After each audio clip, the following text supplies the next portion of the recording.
Welcome to our usual Thursday night meeting with the New York Giants Preservation Society. We have a great night planned tonight with author Joe Konte. I'll be speaking about Joe in a second. Just want to give you updates on a few things. First of all, Norm Coleman will be on next week. He sends his regrets he can't make it. And Rick Swig was very upset. He decided not to come because of that. No, that's not true. Rick became a first-time grandparent yesterday to a baby boy, and the boy's healthy. Yay. And Rick, I don't know how, chose his grandson over us. So shame on him. No, I'm only kidding. We wish him the best, of course. Just going forward in the next month and a half, basically. Next week, we have Norm Coleman talk about his career, tracking down every San Francisco Giant who ever put on a uniform and played in a game. He has every one of their autographs from 1958 to 2021. March 3rd, Jim Kaplan, the greatest game ever pitched, Juan Marichal and Warren Spahn. March 10th, Scott Petoniak, who wrote the Johnny Antonelli memoir. March 24th, Steve Steinberg, who wrote 1921. Great book about the Yankees and the Giants. And Bill, thank you. I tried to get Lyle, but Steve is going to be there, and hopefully Lyle will join us as well. April 7th, we have Bill Lamb. He's going to be talking about the history of the franchise from 1883 to 1957. April 28th, we have Lou Hernandez, who did a biography on John McGraw. Tentatively, we have on May 5th, Rob Garrett, who is writing something about the Giants, both in New York and in San Francisco, their times when they went overseas to Japan. And I'm also working on a gentleman, Don Jensen. He is going to do a whole story on Harry M. Stevens with the Giants and the concessions and hot dogs, and that should be a whole lot of fun. So other news, you know, I mentioned this to the people who were here the last time when the meeting had ended. I was in contact with the Staten Island Ferry Hawks. They are a new team in the Atlantic League. And let me admit these people. They're a new team in the Atlantic League, and they no longer have any affiliation with the New York Yankees. And they're running a ticket program called the 23-game program. And the program is called the Shot Heard Round the World program. 23 games, because that was Bobby Thompson's uniform number with the Giants. Anyway, you know, since the Yankees are no longer affiliated, I brought up the idea of possibly them erecting a statue to the most famous Staten Island guy who ever played there from Staten Island. The guy was very nice, who I spoke to, and he said he doesn't foresee that happening right now. You know, right now they're getting their feet wet. If you read the paper the other day, they're redoing the whole stadium. So, but I told him our group would be very on board on that. So keep you posted, and I think he's going to join us for a meeting one of these days. So, and Alfonso is going to be the manager. That's correct. Tonight, and they're a rival for the Ducks too. So little New York rivalry, because I go to a lot of Duck games. So absolutely correct. Tonight we have an author, Joe Konte. Joe is the editor of the Marin Independent Journal. I've spoken to Joe, and Joe was thrilled that he was able to learn how to Zoom, and he's probably going to be doing this with his employees at the paper one of these days. So he should be very proud of that he was able to do this. His book is called The Rivalry Heard Round the World. This is the first edition of the book. It's since been updated since they won their all three of the world championships. But Joe is going to talk about the book, what's in the book, the rivalry, And then, we'll have the usual questions, but it is our privilege, Joe, that you're joining us. And please, everybody give Joe a nice round of applause. Woo-hoo. Joe, the floor is yours. The roof is ours. Well, thank you, Gary, for the invitation, and it's so special to be with this particular group. So thank you. I saw my first Giant Dodger game on September 1st, 1958, and I have proof. This is the program from that game, and inside is the scorecard where my father kept score as we watched the game together at Seal Stadium. The Giants won 8-6, and Willie Mays went 5 for 5. All Wow. right. Fast forward 40 years later, and the Giants and Dodgers were opening at Candlestick Park, and the Giants held a pregame celebration to honor the 40th anniversary of the Giants and Dodgers on the West Coast. And before the game, they had players from those Dodger and Giant teams from '58. And they put them in convertibles and they drove them around the field. I was sitting right down there on the first base side. And as they drove by, I had a really good look. And instead of just seeing them as former players, I could almost close my eyes and remember them the way they were back at Seal Stadium that first time. So I thought about seeing if I could maybe put together my experience as a writer and editor, and to combine that with my interest, my expertise, I guess, somewhat of the rivalry, and be able to make these players I saw passing by young again. So I began a massive research project. I eventually researched more than 1,000 Giant Dodger games. And Wow. I also wanted to make sure that I wrote this book right down the middle, not as a fan of one team. And to do that, I had 2 forewords written, one from a Northern California perspective and one from a Southern California perspective. And I hit the jackpot in that the 2 writers were just among the all-time greats of sports journalists. One was Bruce Jenkins from the San Francisco Chronicle, and the other Steve Dilbeck from the Los Angeles Times.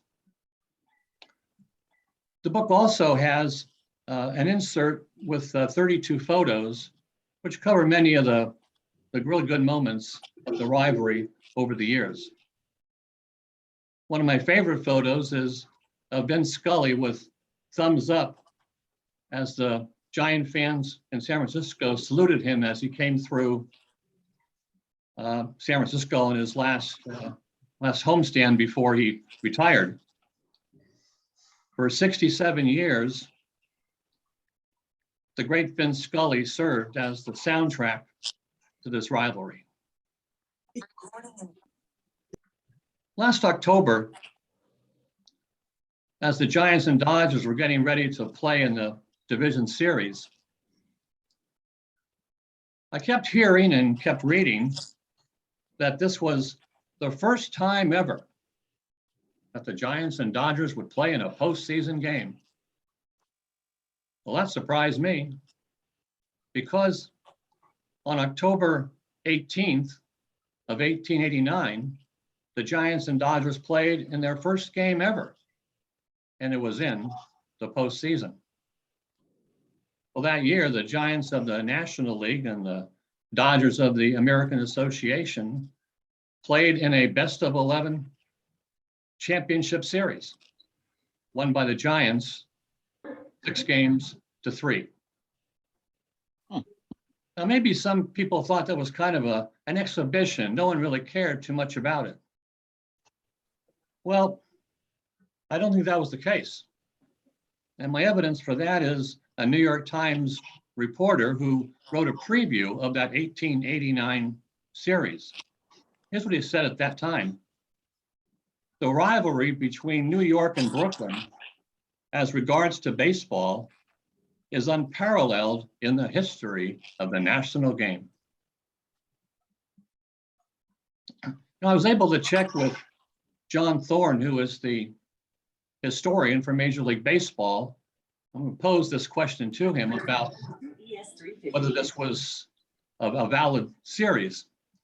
And he said, well, as we know, records are generally kept from 1900 on, but he said there was no question, no denying the fact that the Giants and Dodgers played in the postseason in 1889. I thought it might have even been a slight almost to some of the players of that era. Here's a good example. The two top Giant pitchers were Tim Keefe and Mickey Welch. That year, they won a combined 55 games. Last year, when the Giants won, it took all 5 starting pitchers to win 55 games. Even skip your monthly mortgage payment if you want. And remember this, with a Zoom reverse mortgage by There's some feedback. Excuse me 1 second, Joe. That could save you money. And the new lending limit on a Zoom There is reverse Mo. Hi. Mo, you need to mute your phone. You need to mute. Okay. Thank you. Okay, thank you. Sorry to pick up. After that 1889 season, the Dodgers moved over to the National League. And so on May 3rd of 1890, the Giants and Dodgers played their first ever regular season game, won by the Dodgers 7-3. Well, the Giants pretty much dominated almost up until about 1940. But then the rivalry got maybe one of its biggest boosts ever in 1947 with the arrival of Jackie Robinson. Now, Jackie, of course, had a major role in so many Giant Dodger games. But what's interesting is perhaps his biggest contribution to the rivalry involved a game in which he wasn't playing the Giants. In 1951, the last day of the season, the Giants won their game played earlier, and that meant that the Dodgers had to beat the Phillies in Philadelphia to tie the Giants and force the 3-game playoff.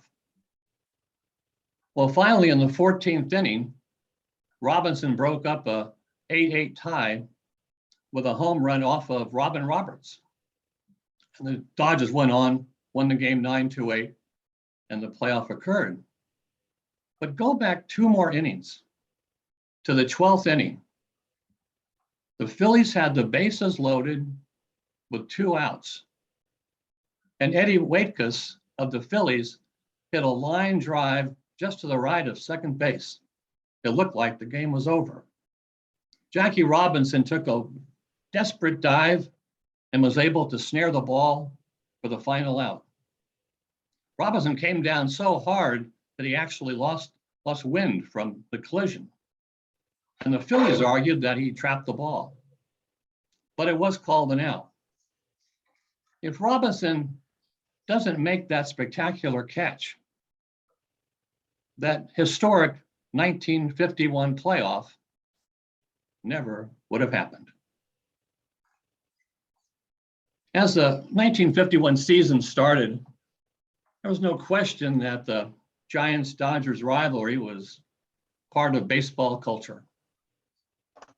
But with one swing of the bat off Ralph Branca, Bobby Thompson made the rivalry part of American culture.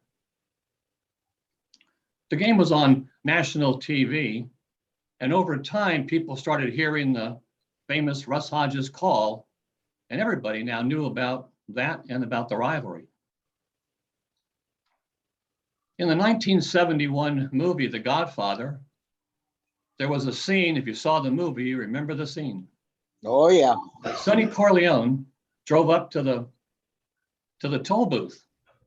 He was wedged in by two cars filled with mobsters who got out, and well, let's say that was the end of Sonny's part in the movie.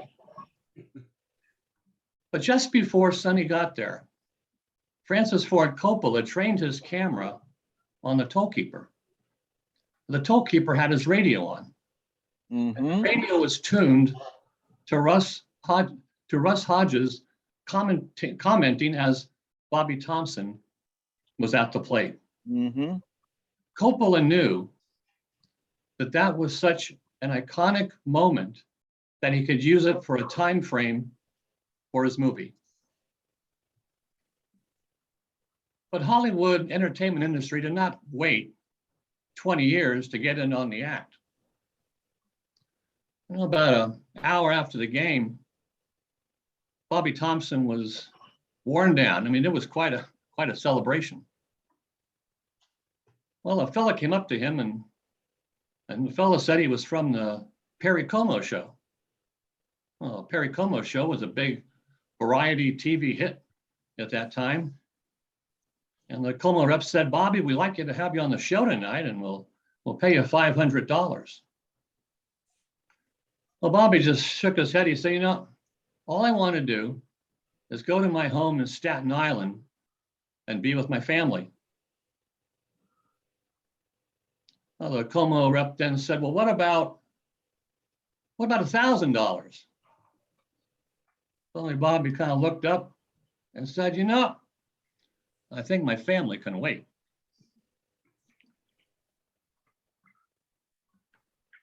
In 1958, there were two big questions on the East Coast and the West Coast. On the East Coast is, why did they leave? On the West Coast, the question was, would this rivalry on the West Coast have the same intensity? Well, it took only 6 games to find the answer. In the 6th game between the Giants and Dodgers, they had their first West Coast beanball battle. This one featured Ramon Monzant of the Giants and Don Drysdale of the Dodgers.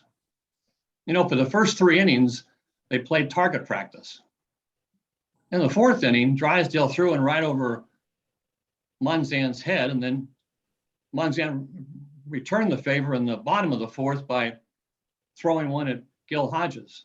Finally, Frank Sikori, the umpire, called out both managers, told everybody to cool it, and they did for a while. You know, gamesmanship has always been a good part of the rivalry, and it was probably never on display more than in the hot pennant race of 1962. The Dodgers had won the World Series in '59, so they got the early jump on bragging rights. And the Giants, though, thought that they had a good chance to even the score in '62. Now, there was a big Giant-Dodger game, a good hot pennant race on July 6th at Candlestick Park. And the Giants had to figure out a way to stop the Dodgers' speed, because that was the key. You know, top of that order, Wills, Gilliam, Willie Davis, Tommy Davis. So before the game, they had the grounds crew go out there at first base with a wheelbarrow full of sand and shovel it all around first base. Well, the Dodgers could not get any traction at all, never stole a base. The Giants won this big game. Afterwards, reporters went to Walter Alston, who was steaming. And they said to Walter, what do you think? You think Alvin Dark, the Giant manager, is the one who planted the sand trap? Alston just said, well, go ask Dark. So the reporters went over and put the question to Alvin, and he was pretty innocent. He said, you know, so that Candlestick wins. That sand must have been out there in the wheelbarrow way out left field. It picked the sand up, carried it over, and dropped it right there on first base. Well, the Giants and Dodgers got together again on August 10th through 12th, a 3-game series at Candlestick. This time the Giants had another plan. This time they had their grounds crew get out there early and just water down the base paths as if they were on fire. They turned the infield into a swamp. Maury Wills was complaining about puddles in the infield. But once again, it worked. The Giants swept the series, one of the biggest series and biggest wins that they were able to have that led them all the way. Well, of course, we know the Giants tied the Dodgers last game of the season, won the 3-game playoff. Now, there are many heroes that year for the Giants. Of course, Mays, Cepeda, McCovey. But the unsung hero was the head groundskeeper who helped beat the Dodgers in those key games. And when the Giants were able to get into the World Series, the groundskeeper got a full share.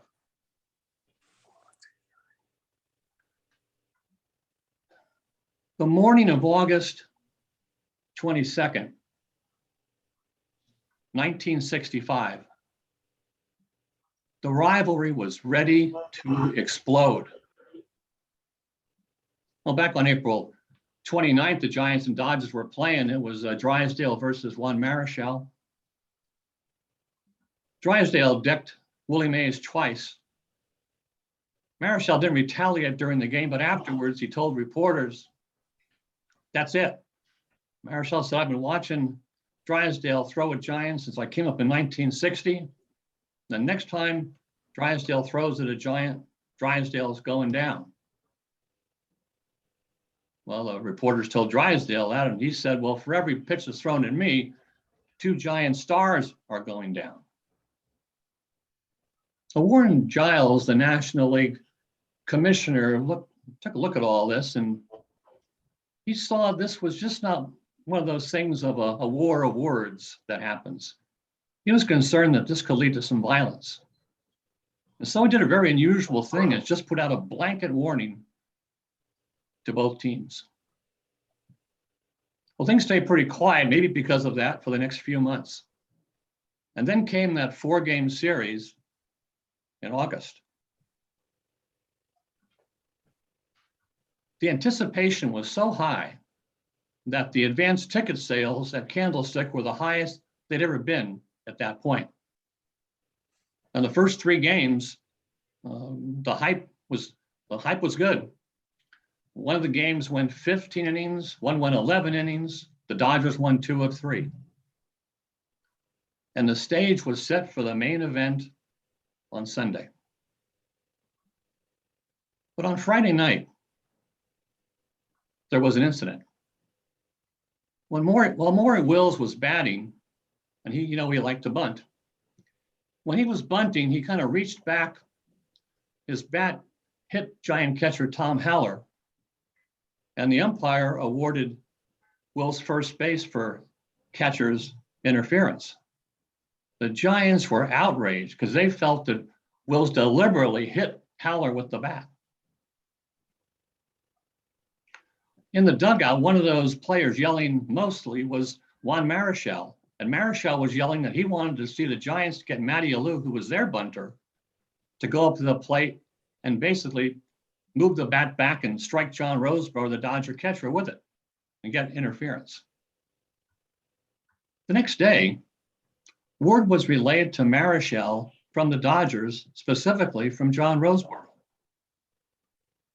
They said that if the Giants tried this, Marichal was going to get one behind the ear. And so we came to Sunday. For Marichal, this was the culmination of his feud with the Dodgers. And now there was this threat hanging over his head. For Roseboro, he showed up at the park that day and he had to be exhausted mentally and physically. He had caught the last 3 games. He also caught a 12-inning game the Dodgers played just before they came to San Francisco. So Roseboro caught 47 innings in 4 days. And he had also pretty much had all he could stand of Marichal. So by the time the first pitch of that game, Marichal was at the boiling point, and Roseboro was at the breaking point. We all know what happened. Later in the season, the Dodgers got incredibly hot, won the pennant by 2 games. Marichal was on his way to a super season, maybe 25, 26 wins at least. But after the brawl, first there was a suspension, and then he only went 3-4 the rest of the way. I think Giant fans to this day always have to wonder if Marichal just dropped the bat at home plate, would the Giants have won the pennant in 1965? I have a picture in the book 10 years later. It's of Juan Marichal in a Dodger uniform. In 1975, the Dodgers were desperate for pitching. In fact, one of the pitchers who went down for them was Tommy John, who had surgery, which was later named after him. Marichal was just trying to hang on.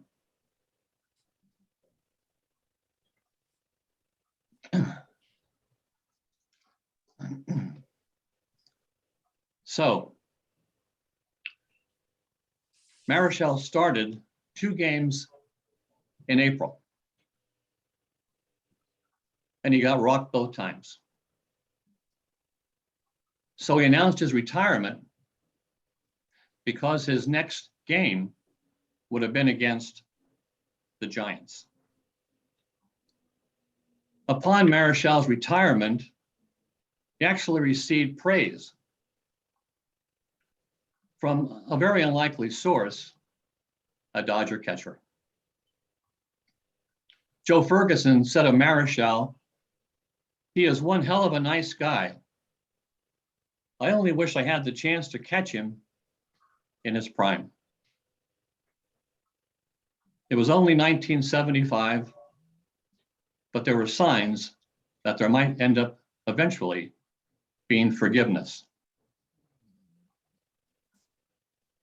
You know, there were, I think, 2 big things that really kept the rivalry going on the West Coast. One was Candlestick Park, and the other was Tommy Lasorda. Now, you guys all know about Candlestick Park. It was cold and windy and not very pretty, and the fans sometimes were ugly, especially during Dodger games. It wasn't just the fans had fights among themselves in the stands, but they participated in the game. You know, poor Dodger right fielder Reggie Smith, almost every time he ran over the right field line to chase down a ground ball or a pop-up, he got doused with beer. Well, things kind of came to their head in April of 1987. Giants and Dodgers had a wild one going that night. It was 8-8 in the top of the 10th. The Dodgers had a runner at second, and Pedro Guerrero, a pretty good hitter, was coming up. Well, Roger Craig went ahead and walked Guerrero to get to Mike Marshall. Well, Mike Marshall felt that was an insult, and so he got up against Giant pitcher Scott Garrelts, and he hit a 3-run homer over the left field fence. But instead of just running to first base, Marshall took a few steps toward the Giant dugout to start a yelling match with Roger Craig. Craig yelled back at him, but before anything could happen, Marshall then turned and circled the bases. Well, Scott Garrelts on the mound was taking all this in.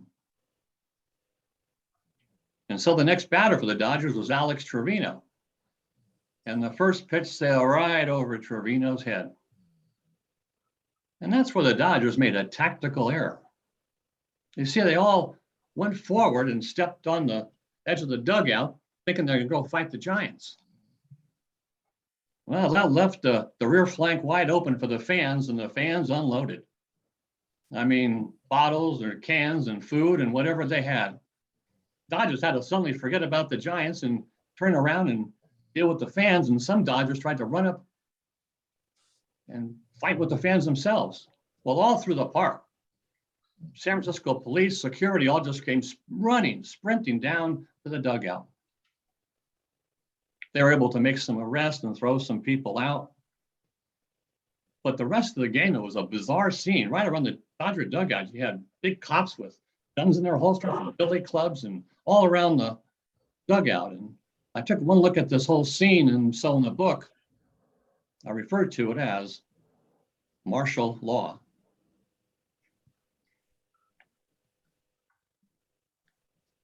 Now, Tommy Lasorda, he tried to get off on a good foot with the Giant fans in 1977 when he took over. The Giants and Dodgers opened down in Dodger Stadium, and he had his pal Frank Sinatra come and sing the national anthem. And then when the Giants came back up here to play the Dodgers to open at Candlestick, he brought Frank again, this time to throw out the ceremonial first ball.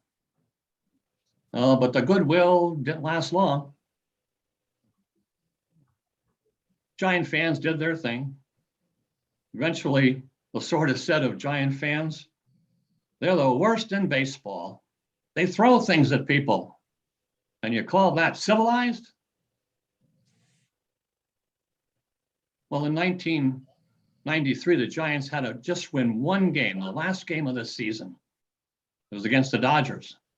And if they win that, they play the next day against the Braves for the National League title.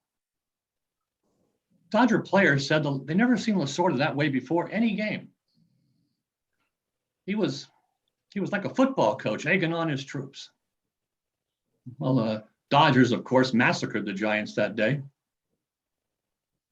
And afterwards, Lasorda indicated that was maybe his sweetest victory ever.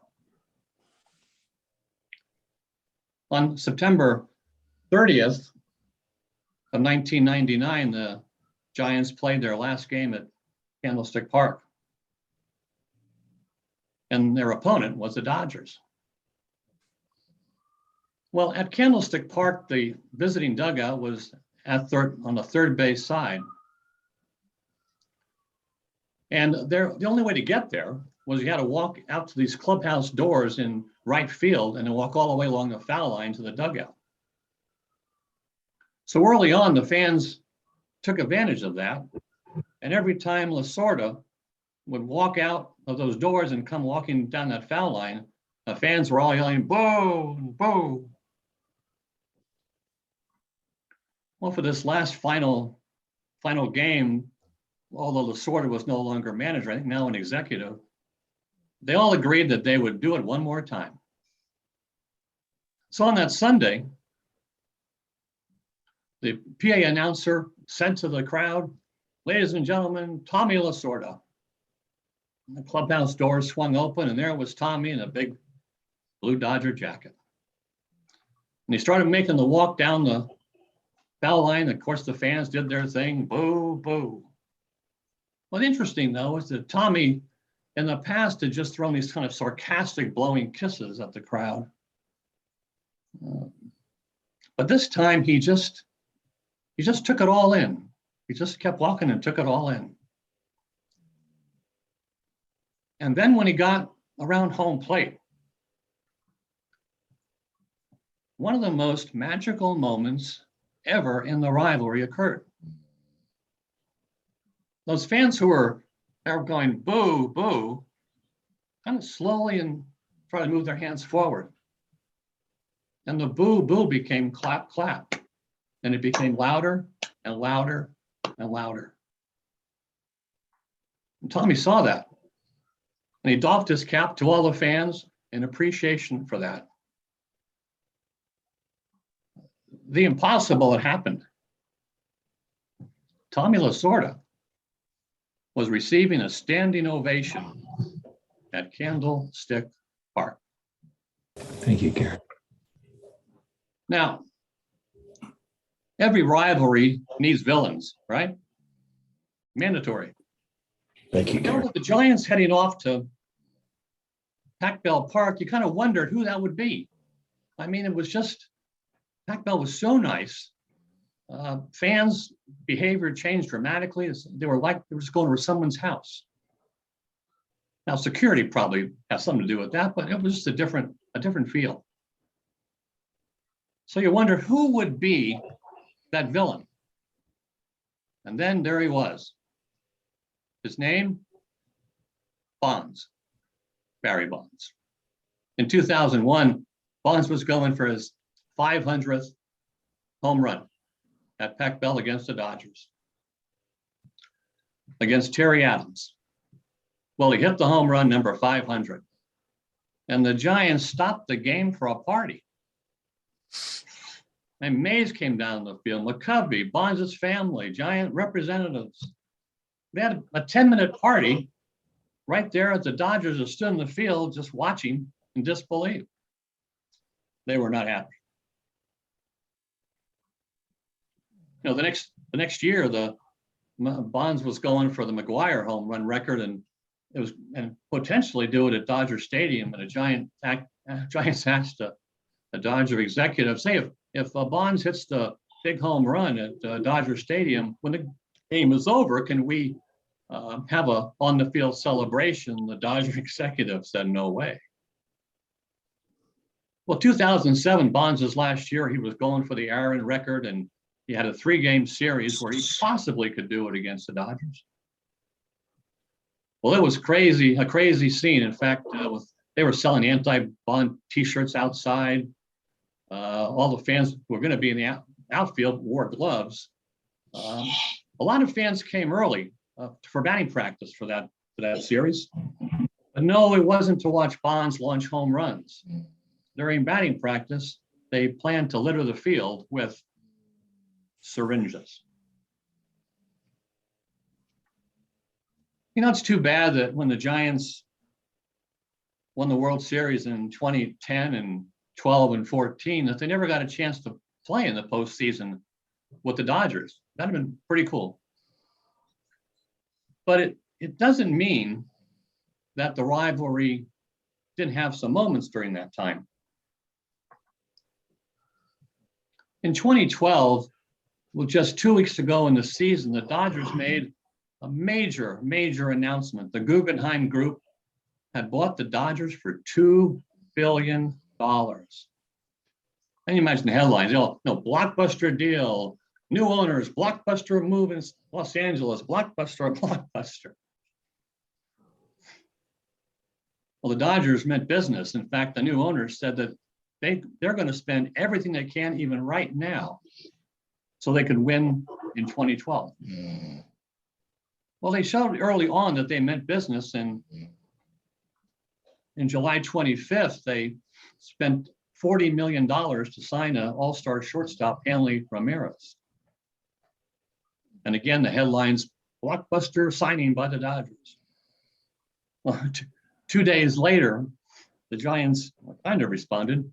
They gave up a prospect to the Colorado Rockies in exchange for a 36-year-old infielder named Marco Scutaro, who was batting .240. But about a month later, on August 25th, the Dodgers did it again.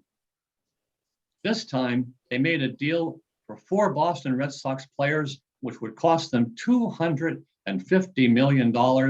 And again, blockbuster deal by the Dodgers. It didn't work. The Dodgers went 18-18 after that big deal, and they were eliminated. Meanwhile, from the time the Giants picked up Mark Scutaro, they went 39-24. Scutaro batted .362 and drove in 44 runs. The Giants clinched the pennant, the division, on September 24th. And afterwards, the players decided they needed to give Marco Scutaro a nickname. He has been such a catalyst for this team. So they got together and came up with one. And that's why today, back in San Francisco, if you ask somebody about Mark Scutaro, they might answer, oh, you mean Blockbuster?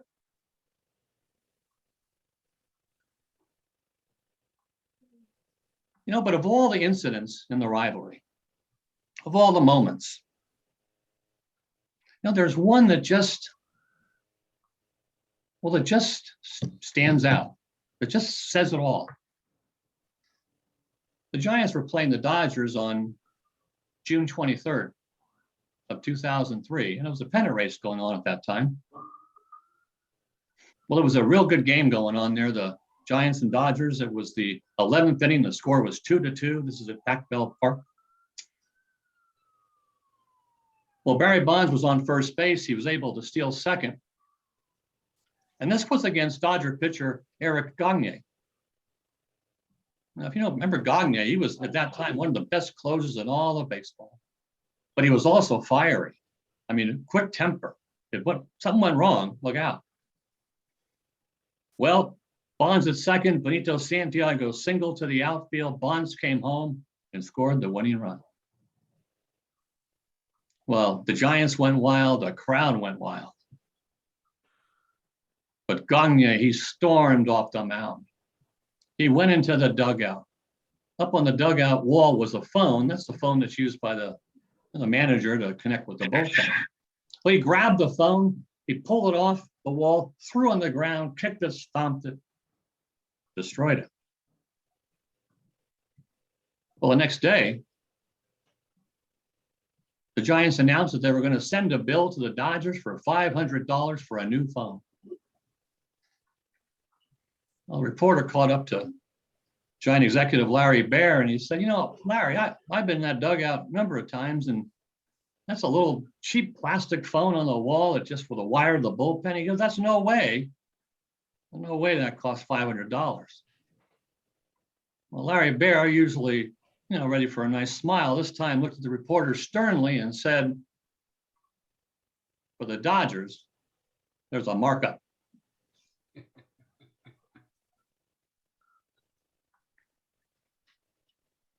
And so it has been since that first pitch on October 18th, 1889, to the last pitch thrown in the division series in October. When the Giants and Dodgers play, no matter if the stakes are big or small, there's always a markup. And that is the legacy of the greatest rivalry in baseball history. Thanks again for the invite and for listening. Thank you very much. Hey, Joe, you guys could unmute. Joe, first of all, what a great presentation. Thank you so much. The revised edition that came out recently, how could the group get it if they're so inclined? Best way to get it. Yeah, thank you. I happen to have here a copy. So this is the book that came out in 2017 through 2016. So you capture all of the Giant Pennant World Series. And the 2016 also has a pretty good race between the Giants and Dodgers. Didn't quite get there. My idea, because the book's been out a little bit longer, it may be a little tougher, but I'm going to give you three ways. One is I would try Amazon. The second, Barnes & Noble has carried it in the past, either online or in the store. If you're near a store, you can even ask them. The third, though, is the distributor is Simon & Schuster. And if you were to Google my name, Simon & Schuster, my page should show up that they have for authors, for me. And they have a little icons that you could press at various booksellers who might then carry the book. So I think those three ways, you should be able to track it down. Perfect. I'm going to start off with the question, and then we'll go from there. Two-part question, Joe. The best moment between the two that you wrote about, and the best moment that you actually were physically at one of the two stadiums. And what was the first part? I'm sorry. What moment did you enjoy writing about the most between the rivalry, and the other one is that you saw live either at Dodger Stadium or Seal Stadium, Candlestick, Pac Bell, whatever? Yeah, well, let's see. As far as the last one, as far as the game I was at, I mean, there's so many, but I was at the Brian Johnson game in 1997. Johnson, the former Stanford quarterback, the heroes, like screw the heroes are never the guy you expect, and that makes it even better. But that was quite a game. Before we actually started this official talk and stuff, someone talked about Jeff Kent, and one of the things people talk about whether Jeff Kent should be in the Hall of Fame, and they talk about, well, is his fielding, how good was that? Well, I think that day at the Johnson game, Kent made one of the all-time great ever Giant defensive plays when Murray hit that shot at him at second base and he turned it into a double play. That kept the game alive for the Giants, and Johnson hit the home run. I might tell you kind of an answer to the question, but a little bit of a story, and maybe what I didn't expect to get to happen from the book. I knew I would speak, and I knew people would ask questions like we are tonight. But the thing that always surprised me is how after I finished speaking that people would wait and then they want to come up and talk about their baseball stories, their very personal baseball stories. That's what the game is about. You folks all know that. And so one time I was speaking downtown San Francisco to a really nice group, and people came up afterwards, and then there was this fellow, and he was a tall fellow, about 80 years old, very distinguished looking fellow. And we were talking, and he told me his story that he had been grown up in New York, and he was a high school hotshot pitcher. And one day the coach told him that pro scouts were going to be at the Polo Grounds, and that if he were to go, he had the potential to maybe move up and eventually have a pro career. Well, he went home and told his parents that. He was so excited, but his parents already had plans for him, that they had him ready for a 4-year university and medical school. Well, I bid farewell to this good fellow, and a friend of his, I guess, was next, the last guy in line. He said, "You know who you were talking to?" I said, "Well, no, I imagine you're probably a doctor, but that's all I know." And he then explained to me that this was a preeminent plastic surgeon who had made a difference in people's lives all around the world. Well, I got ready to go, and I had my book under my hand, and it just struck me that from writing this book and having the experiences of seeing some of these people, that this gentleman, I know, this happened so long ago to him, and yet for a few minutes with me, through baseball, through this book, that he was one more time be able to go back and be simply this, a kid with a lively fastball and a baseball dream. That's great. Okay, either you raise your hand or the reaction button, you could hit that. We're gonna go with Steve, you're first. Great, great book. I read the most recent one, and it's great because especially this group probably remembers 80 to 90% of what you wrote about. If they weren't born, they certainly remember through history. There's just one I want to add. I know you couldn't cover all the great moments, but there's one that this group will enjoy. For argument's sake, it was 1955. It could have been 56 or 54. Newcomb is pitching to Mays. First pitch, he knocks him down, ball 1. Second pitch, he knocks him down again, ball 2. Mays gets up, turns to the umpire and says, "Hey, go tell Nuke something." Umpire goes to the mound. He comes back. Nuke says he's sorry. The next pitch, Mays plants in the upper deck for a home run. He rounds the bases, gets to home, tells the umpire, "Go tell Nuke I'm sorry." A great story. Great story. All right, we'll go to Bill Clink and then Lee and then Bill Schiffer. Unmute. This actually, I had to step away because I do have a real job and my boss was on the phone, so I had to go talk to him. And I told him where I was and explained a bit about this site. He said, "Here's an idea maybe you could present to them." And I thought it was a good one. In fact, this is an idea that the Dodgers would not be able to duplicate in any format because there's no team in Brooklyn, right? Okay. How about this? Maybe the Giants and Mets could get their heads together as a big promotion and permit the Giants to, for one game at Citi Field, to wear the old 1957 Giants uniforms, maybe even with the names of the players who were in that lineup for the final game. Wouldn't that be a wonderful, I mean, that's one where, okay, Dodgers, put that, we're going to stick that in your eye. Now, obviously, the Mets would have to agree to this, and they would still remain the home team. But it would be, you know, we talk about throwback and retro. Boy, that would be a wonderful one right there in New York. Now, it's a sellout. You know, I mean, the Mets would go, hey, man, this one's sold out. And the Dodgers cannot duplicate that. Unless they can erect a stadium somewhere in Brooklyn. I don't know. Is there something where they could go play? It'd be too small anyways. They wouldn't, they'd lose money and they're never going to do that. So, you know, anyhow, just an idea, Joe. It came up as a result of my having to duck out. I'm sorry I missed what you had to say, but I am going to go back and watch it. Thank you very much. You know, I like the idea, and it's not a far-fetched idea, right? Because these days, players often are wearing these uniforms from way back, so it's not unusual at all. I think it'd be kind of cool. Yeah. Thanks, Bill. Lee Lowenfish. I don't know if you can see it, but you know, when you showed your first program from 58, I have a program here from 52, and it's the same printer. Right. It was an amazing, you talk about the experience of time warp experience. And I was just wondering if you have other programs that they finally changed the printer at when they moved to Candlestick.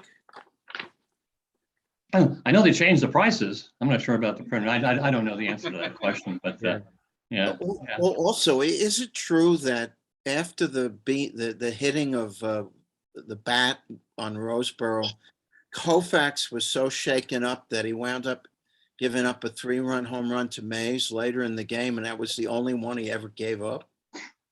Yeah, the whole thing about the Koufax, you know, part of that game, if Drysdale was pitching, Roseboro never would have had to do anything on his own. I think Drysdale would have gone after it, and who knows what would have happened. See, I'm going to run a story by you guys and see if any of you have ever heard this story. It's such a great story. I sometimes tell it at my talks, but I always have to say, as the story goes, because I don't really have an independent verification. So here it is. Try to make it short.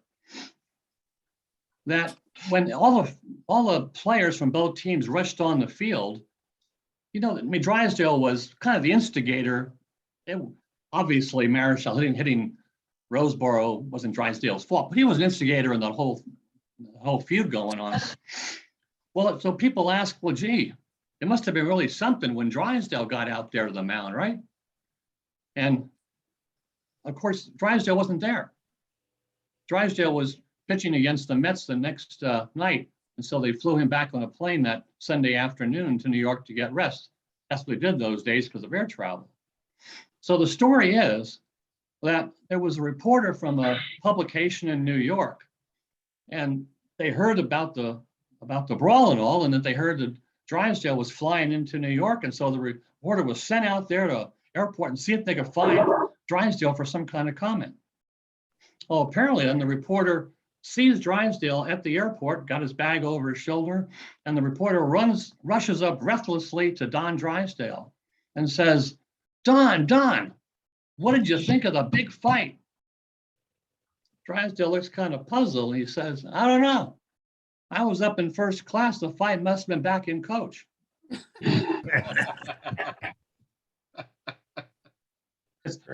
I'm a newspaper. Sometimes the motto is, the story is so good, let's not even check that one out. Yeah. Don't let the facts get in the way. Lee, you done, Lee? Yeah, go. All right, we're gonna go to Bill and then Harvey. Hi, Joe. You Joe, got me thanks for coming online? to talk to Yeah, us. Frank, I got you. I read your book. I read the first edition. I didn't know there was a second one, but if you're doing a third one, I just wanted to mention my first Giant Dodger at Candlestick, my brother and I flew out there in 1975. You didn't mention this one in the book because it wasn't one of the good years for the Giants, but Bobby Mercer was on the Giants at the time.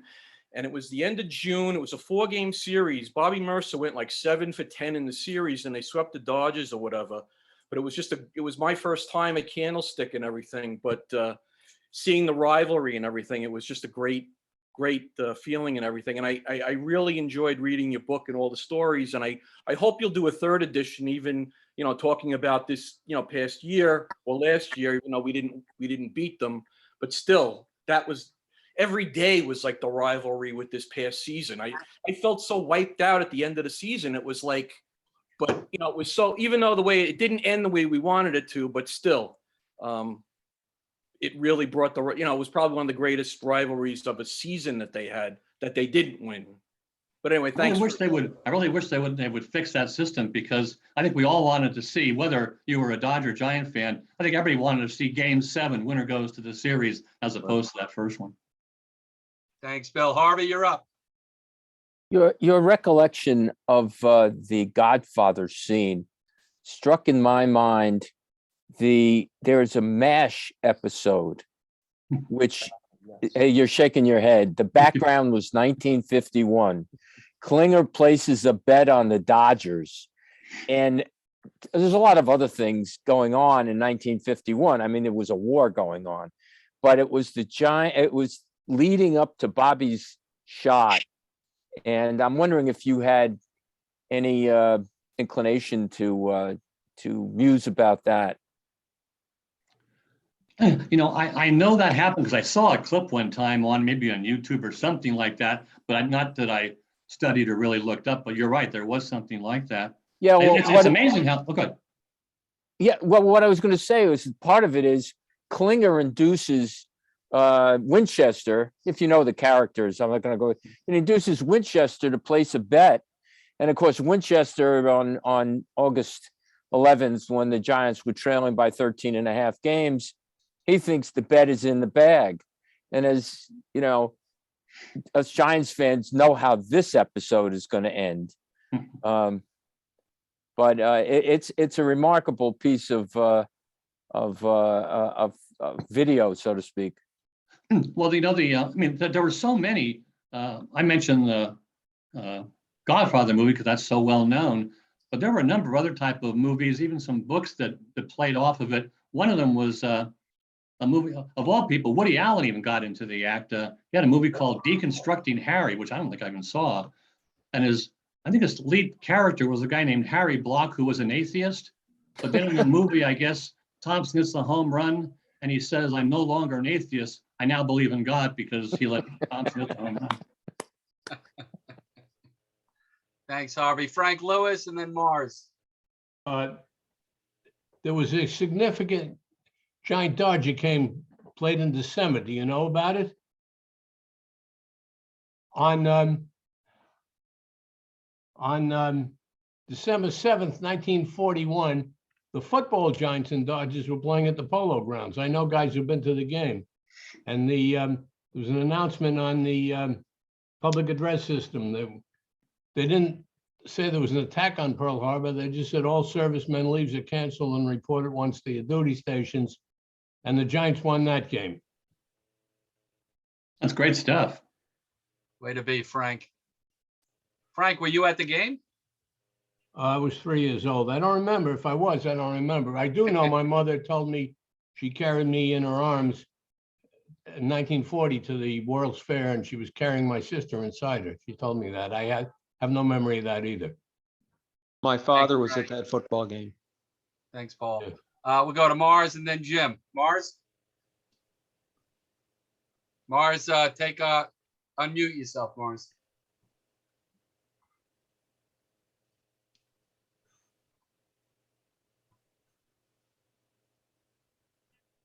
Mars, you got to unmute. All right, I'm Mars? trying to. There you go, Done Mars. Go ahead. speaking? Now we Okay. don't see you, but as long as we hear you, that's fine. All right. Well, I remember, I think it was the last Giant Dodger game played at Candlestick. And a guy named Brian hit a home run to beat the Dodgers. I was at that game. And I was at the game when Joe Morgan hit the home run to eliminate the Dodgers. But what I remember is where my seats were. At the time, they were running a commercial of Lean Cuisine. and Tommy Lasorda was in that commercial. And I kept on shouting. I was really near the visitors' dugout at Candlestick. And I kept on shouting, "Lean cuisine, lean cuisine." And Tommy Lasorda was throwing kisses at everybody that day. That's great. It was just a phenomenal day. The last game at Candlestick, Joe Morgan's home run, just a lot of great days. The quad, the Candlestick, those freezing nights. You know, the ballpark was a monstrosity, but it was fun. Thanks, Mars. Jim Folkert, you're up. Thanks. Hey, Joe, thank you so much for spending the time with us tonight. Appreciate your stories. Look forward to reading your book. I had one other question you asked you about your general thoughts about watching the Giants play in Seal Stadium. And, you know, how it may have affected the team's, you know, kind of performance that year. Yeah. Well, for one thing, there was people talk about the wind at Candlestick. There was a real strong wind, especially to play day games. An afternoon breeze helped home runs to left field. Johnny Antonelli was a Giant pitcher at the time, and he just hated Seal Stadium because of some of the wind currents. But the right field was just probably the opposite, where it was hard to hit home runs there. But it was a great little ballpark. I mean, great ballpark. Russ Hodges sat almost in the stands broadcasting the games. The park was so small, so it was a great little ballpark. And the only reason why they couldn't use that park for a new Giant stadium is because Horace Stillman was demanding 10,000 parking spaces. The only place that was really available at that time was way out there at Candlestick. Thanks, Jim. Dave Lippman. Yeah, I think this presentation is fantastic. I'm curious as to what you've got about the rivalry in the 1930s when Bill Terry said precisely the wrong words. Yeah, that's a great story. So during that time, go back a little bit on that. The Giants from 1901 to 1939 beat the Dodgers head-to-head 27 of those years, 3 that were ties. So it was complete Giant control. I think they had something like 4 World Series, 13 pennants. The Dodgers had maybe a couple of pennants. So it was really great domination. In 1934, during the preseason before that season, and the reporters were gathered around. They were talking to Bill Terry, the Giants manager, about the Dodgers, and Terry just dismissed them by saying, "The Dodgers, are they still in the league?" Right. Well, we got back to the Dodgers, and they were pretty upset, but their team was so bad they really couldn't do much about it initially. But the way the season rolled is that the last couple of games of the season, the Giants and Dodgers were playing, and if the Giants won, they'd be in the World Series. If they lost, not. Well, the Dodgers had all this incentive from that time. They beat the Giants, knocked the Giants out of contention, and the Dodger locker room afterwards, it was heard from the back of the locker room, somebody screaming, "Are the Dodgers still in the league?" Yes, sir. At that time, you didn't, before that, it was all Giants. The Dodgers won 2 pennants, 1916, 1920. But before that, it was all Christy Mathewson and John McGraw. They owned New York. Well, indeed, actually, from 1940 to 1957, the Dodgers won 14 of 18 head-to-head plays. The way this thing all shook down, then, I'll just do the final, not final, I mean the box score of this whole thing.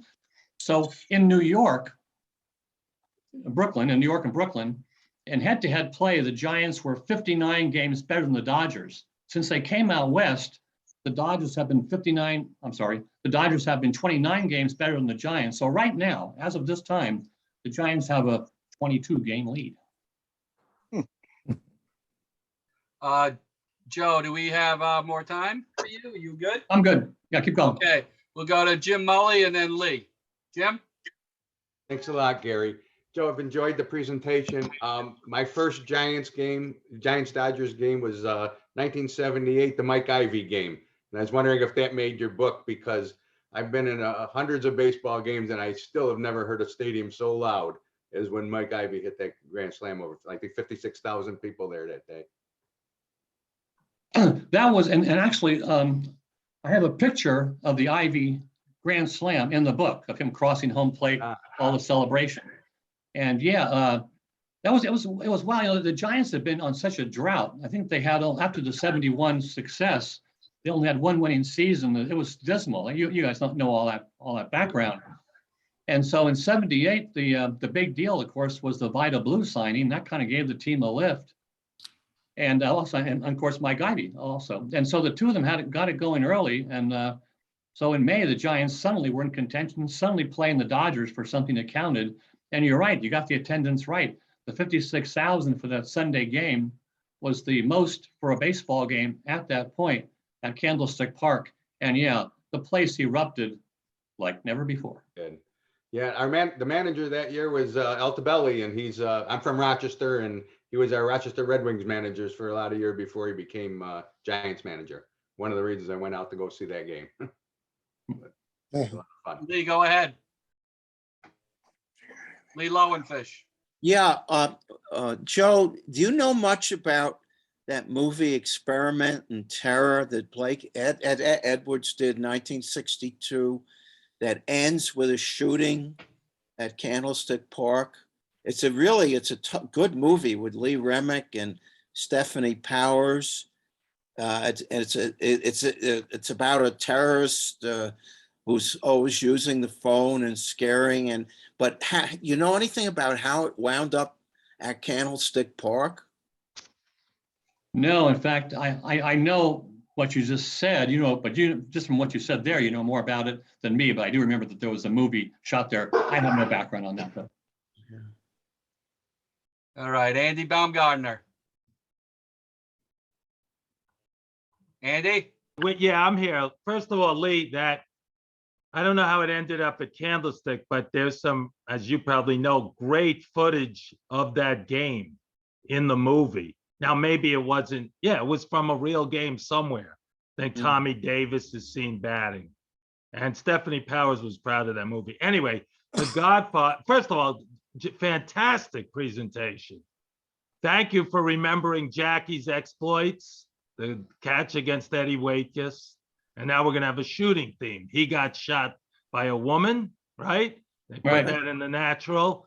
Right. And in The Godfather, which arguably one of the great top 5 movies of all time. However, remember, Mr. Duval is saying this is 1946. Drugs, we have the gambling, but drugs are the big thing.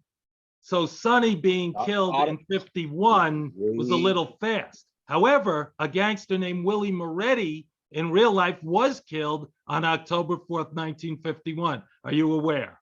And again, a great presentation. Yeah. I know there's discrepancy in the exact years of all that which you said is exactly true. I think for the sake of just telling the story, just kind of put it out there that at least he did use that as some kind of rough time frame, but there is not quite accurate. Right. Well, screenwriters are always going to take liberties. Anybody else have a question who has not asked one yet? Mo Resner, you need to unmute. Mo. I have my first memory, I am 60, the early 70s. I remember watching a game on NBC, and I think the Giants were down like 7-0, and they came all the way back, and then it might have been Bobby Bonds who hit a home run. Bobby Bonds, you're right. All I remember, the losing pitcher was Jim Brewer, I think. And it was a grand slam, I think. I'm sorry? I think Bonds hit a grand slam. Yeah, and the bottom of the night, it was just a great comeback. So it was a Monday night game. It was shown. You're right. Yeah, what a game. I think Danny Kaye was doing the game or something. I think he was. You're right. A Dodgers fan. Right, Danny Kaye. I think Greg Prince, Mr. Met, you're up. Hi, enjoyed the presentation. Thank you very much for doing this. I'm curious, so over the years, while Giants Dodgers has been the primary rivalry in baseball, certainly in the National League, certainly for both teams, seems to me the Dodgers have had a number of secondary and situational rivalries. Dodgers Reds in the 70s, Dodgers Cardinals in the 40s, Dodgers Diamondbacks in the last 10 years. Is there another distant second rival to the Giants that the team considers, the fans consider remotely in the same ballpark? Anything Well, Boston, that New York gets the blood Yankees. going? Boston, New York Yankees is a No, big no, rivalry. No, He's yeah, I mean talking- Giants. Talking about the versus- Giants rivalry. Yeah, do the Giants have a Mm. secondary rival that riles anybody up, or is it just, let's get to the Dodgers? One of the things is just the way the whole division system is set up these days is that the Giants at one time had a pretty good one against the Cardinals, but now they only play the Cardinals a handful of times. They load up with these other 4 teams in the division, and so they're there used to be, I think, more of a chance when they were playing teams more during the season off and on. I think the schedule's kind of limited that almost to your own division. And I think right now, I don't think Giants Padres is a big, what you would call a big major rivalry. The games matter, but I don't think it really is as much. Steve, go ahead. Cincinnati Go Reds ahead. and the Atlanta Braves in the Western Division, but yet they put the Cardinals in the East because the Cardinals rivaled the Cubs. But the Braves and the Reds should have been in the Eastern Division. Hey, Gary, can I just chime in one thing? And only because Absolutely. you said a name, Jim Brewer. Well, with all the stories of Giant Dodgers, it's usually, cutthroat, big stakes and brawls. But it's interesting, 1 year after that Marichal Roseboro thing, 1966, I think around June, it was National Farm Day. And so before the Giant Dodger game, they had a cow milking contest. I was there. They actually brought 2 cows out in the on-deck circle, and Jim Davenport of the Giants went up against Jim Brewer of the Dodgers. And Jim Davenport won the cow milking contest. I'm not aware of any others. So at this point, the Giants do have a 1-0 advantage in cow milking. All right, let's go to Jim Kramer and then Steve. Hi, thanks. Joe, it was a wonderful presentation. I really appreciate it. It brought back so many memories. And in the middle of all this, I suddenly remembered watching a Dodger Giant game on TV. I think it was the first time we ever watched TV and saw a game on these little old boxes with the screens about as big as a dinner plate. And the incident that I remember was Duke Snider hitting a ball to dead center at the Polo Grounds, where it bounced up halfway, as far as in my memory, halfway up the steps on the left-hand side, whichever side that was for the Giants. And Mays climbed up the steps about halfway up, if I remember correctly, and threw the ball in from there and held Snider to a triple. And that was my first real baseball memory. And I hadn't thought about it in years, and this just brought it all up. And I really appreciate being able to participate tonight. Thank you. Thank you. Thank you. We're going to go Steve and then Patrick Henry. Just to help the Met fan out a little bit, this was proven the night that Gary was able to get Carl Erskine on. That Duke Snider said, "We hate the Giants so much, we even hate Halloween." And Erskine said, "Yes, the Duke used to say it. He was my roommate." Thanks, Steve. Patrick Henry. Oh, thanks for a great presentation. I've never seen a Giant Dodger game outside of New York, so I was fully informed. Thank you so much. The incident I'll never forget in New York, I think it was in 52 or 53. And I know because if that was right, I was 12 or 13 and it frightened me. And I never seen anything like it again. And Carl Ferrella was on first base and he called a timeout. And he went and because DeRoche had been screaming at him from the dugout, and he went and they met each other and fought on the floor, on the ground right there. And DeRoche actually stepped on his finger, broke his finger, and as a result, must have been very late in the season that Ferrello wasn't in the World Series. So that's the one that's in my mind forever. Sounds good. And I actually have that particular fight in the book. So you're right. Yeah. Anybody else who did not get a chance? Joe, go for it. Go ahead. Thank you very much for the presentation. Very informative.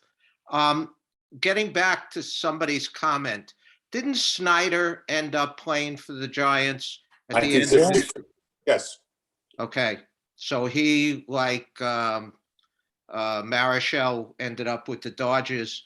And we talked about Jackie Robinson. He retired. He was traded to the Giants, correct? Correct. Correct. Okay. The other thing, for the people that live in the Bay Area, is there any juice between we were talking about rivalries with the Giants, the Giants and the A's? Yeah, Not I mean, really a I think rivalry. there's a certain, rivalry of, there's certain fans of A's fans who are really all A's, and there are certainly Giant fans, all Giants. And so when those teams do play, I think there is. But I think I've always found that was a really kind of a good spirited type of rivalry. You don't get that kind of, let's go fight over it. So it's a good spirited, I think, a clean rivalry. Okay, thank you. Well, All right, we're gonna take 3 more. We're gonna go with Paul, Ed, and Jim. Did you have another question, Folkerts? Or is your hand up by accident? It was up by accident. Okay, let's go with Paul and then Ed, and then we're gonna thank Joe for his great performance Yeah, tonight. Joe, I just want to say thank you for all of the work that you've done. It was some great stories and reliving all of that wonderful history. I just was curious, do we know how many players actually played for both the Giants and Dodgers? I don't have a number. I just don't have a number. Now, I do have, in the back of the book, I have a lot of little, I call it the notebook part. And it has little segments of various things. And one of the segments there is about players who played for both teams. So I do talk about it in terms of some players of note who went both ways. Reggie Smith ended up being a Giant, in fact, but I don't actually have a raw number. Thanks, Paul. Ed? Does anyone Once again, remember Sal thanks for Maglie the- went to the Dodgers. Sal Maglie went to the Dodgers and then the Yankees. All 3 teams. Yeah. Okay, Ed, go ahead. Once again, thank you for this presentation. My last game of the Giants at the Polo Grounds was against the Dodgers. Unfortunately, the Dodgers won 2-0. But you just prompted another question for me. Last week, we had a presentation, or 2 weeks ago, on the shooting at the Polo Grounds. And the commentators made a comment that during that doubleheader, Carl Furillo and Leo DeRocher had a fight. And now it's just mentioned here that in 1952 or 53, you mentioned in your book that Carl Furillo and Leo DeRocher had a fight and broke his finger. Did they fight both games, as far as you know? Yeah, well, I'm just, they may have had other altercations. I'm aware of that one. That seemed to be the big one. I think one of the things, I think Carl Furillo was having a great season, so it really wiped, hurt his season. But that's all I know. Maybe it wasn't 2 fights, maybe. One or the other. Thank you. Patrick, you're gonna close it out. Go ahead. Well, I just want to say I wasn't sure. I said I thought it was 52 or 53. What is the date that you just mentioned? Well, that we were talking there, 1950, July 4th, a doubleheader, when there was a shooting at the Polo Grounds. Wow, I don't know, but that the Dodgers didn't go to the World. That was the Phillies won the pennant that year. Yeah, the Whiz Kids, right? So, I was always under the impression that it was a year that Furillo didn't play in the postseason because 53 it was. 53. Okay, Patrick, yeah. Different fights. great. They're always fun. Thank you. I didn't know about the other one. Thank you. All right, you know what? We're gonna go one more. Lee, you're gonna wrap it up. All right, a quick question to everybody. Does anyone know, they seen digital stuff or pictures? Did Jackie Robinson catch that ball or did he trap it against Eddie Wakeus? Has anyone seen anything about that? I've never seen a video. What I heard was that the story that was told was that, of course, that was a big back up. When Robinson made the catch, as I mentioned, he had knocked the wind out of himself, so he wasn't in very good shape to even throw over there just for the force out. So he just kind of went back and just lobbed the ball up in the air over towards second base. But it was a moot point because he was already called out. Apparently, somewhere in the off season, somebody asked Jackie Robinson, did you really catch that ball? And you would think if he did, he would say, yeah, no problem. He said, well, that's what people say. So Jackie had a chance to nail it down, but he dodged it. As a Dodger, he should have done that.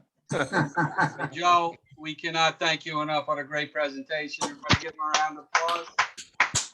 Joe, please don't be a stranger, even though you were the guest speaker. Feel always free to come into the room when we have our presentations.